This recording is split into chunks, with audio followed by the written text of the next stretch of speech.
have spent my entire life either at the schoolhouse, on the way to the schoolhouse, or talking about what happens in the schoolhouse. Both my parents were educators. My maternal grandparents were educators. And for the past 40 years, I've done the same thing. And so needless to say, over those years, I've had a chance to look at education reform from a lot of perspectives. Some of those reforms have been good, some of them have been not so good. And we know why kids drop out. We know why kids don't learn. It's either poverty, low attendance, negative peer influences. We know why. But one of the things that we never discuss, or we rarely discuss, is the value and importance of human connection. Relationships. James Comer says that no significant learning can occur without a significant relationship. George Washington Carver says all learning is understanding relationships. Everyone in this room has been affected by a teacher or an adult. For years, I have watched people teach. I have looked at the best and I've looked at some of the worst. A colleague said to me one time, they don't pay me to like the kids. They pay me to teach a lesson. The kids should learn it. I should teach it, they should learn it, case closed. Well, I said to her, you know, kids don't learn from people they don't like.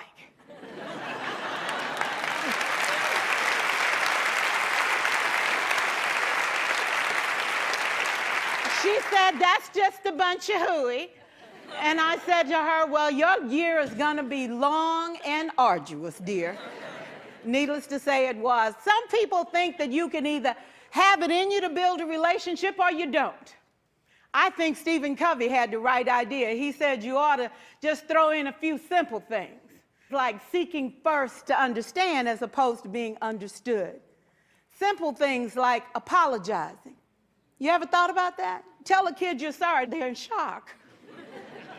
I taught a lesson once on ratios. I'm not real good with math, but I was working on it. And I got back and looked at that teacher edition. I taught the whole lesson wrong. So I came back to class the next day and I said, look, guys, I need to apologize. I taught the whole lesson wrong. I'm so sorry. They said, that's okay, Miss Pierson. You were so excited. We just let you go.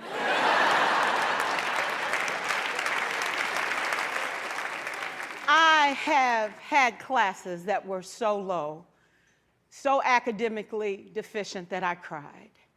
I wondered, how am I going to take this group in 9 months from where they are to where they need to be? And it was difficult. It was awfully hard. How do I raise the self-esteem of a child and his academic achievement at the same time? One year I came up with a bright idea. I told all my students, you were chosen to be in my class. Because I am the best teacher and you are the best students, they put us all together so we could show everybody else how to do it. One of the students said, really?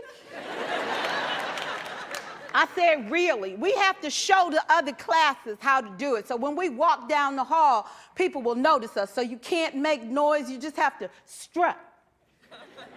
And I gave him a saying to say, I am somebody. I was somebody when I came. I'll be a better somebody when I leave. I am powerful and I am strong. I deserve the education that I get here. I have things to do, people to impress, and places to go. And they said, yeah. You say it long enough, it starts to be a part of you. And so,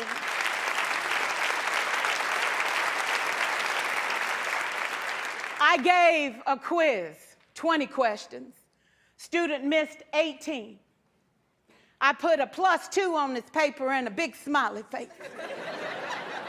He said, Miss Pierson, is this an F? I said, yes. He said, then why'd you put a smiley face? I said, because you on the roll. You got 2 right, you didn't miss them all. I said, and when we review this, won't you do better?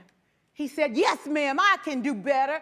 You see, -18 sucks all the life out of you. +2 said, I ain't all bad.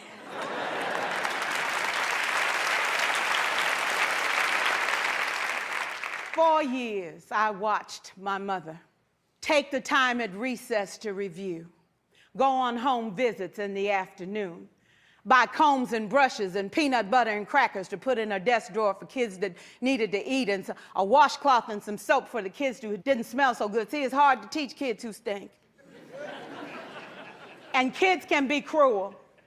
And so she kept those things in her desk, and years later, after she retired, I watched some of those same kids come through and say to her, you know, Miss Walker, you made a difference in my life.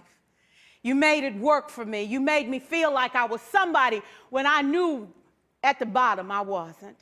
And I want you to just see what I've become. And when my mama died 2 years ago at 92, there were so many former students at her funeral. It brought tears to my eyes, not because she was gone, but because she left a legacy of relationships that could never disappear. Can we stand to have more relationships? Absolutely. Will you like all your children? Of course not. And you know your toughest kids are never absent. Never. You won't like them all, and the tough ones show up for a reason. It's the connection, it's the relationships. And while you won't like them all, the key is they can never, ever know it. So teachers become great actors and great actresses, and we come to work when we don't feel like it, and we listen to policy that doesn't make sense, and we teach anyway. We teach anyway because that's what we do. Teaching and learning should bring joy.